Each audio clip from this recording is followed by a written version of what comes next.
DJ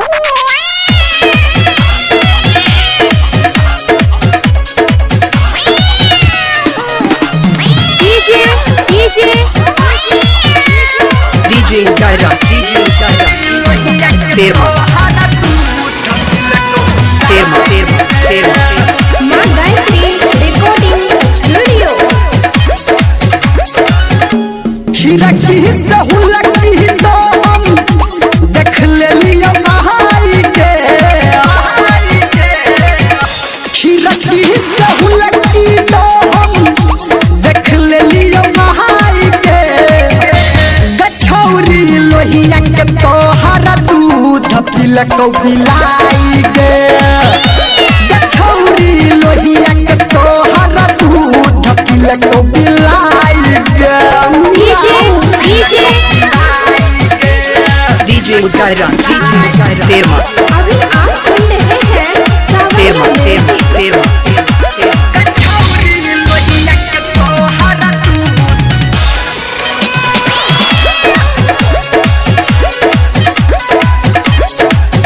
तोरा कान के बाली होठ के लहाली टूट गेलो आह सुख गेलो।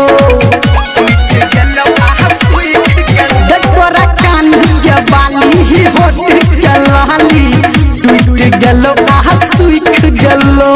Serma जाई जियो कहबौ तोरा माई के कहाई के।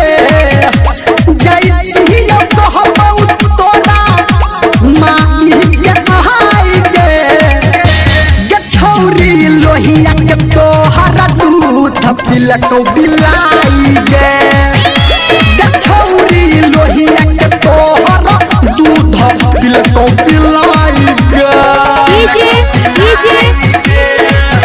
DJ Daira Serma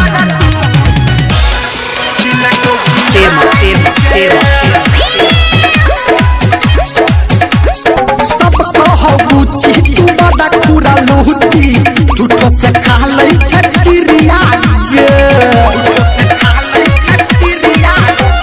सब कहो बुची तू बड़ा खुरा लुची झूठो से खा लई छटकिरिया गे।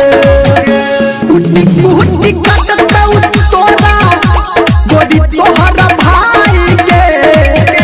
कुटी कुटी कटतौ तोरा गोदी तोहरा भाई गे। गछौरी लोहिया के तोहरा दूध पिलको पिलाई गे। गछौरी लोहिया के तोहरा दूध पिलको पिलाई गे। DJ Daira Serma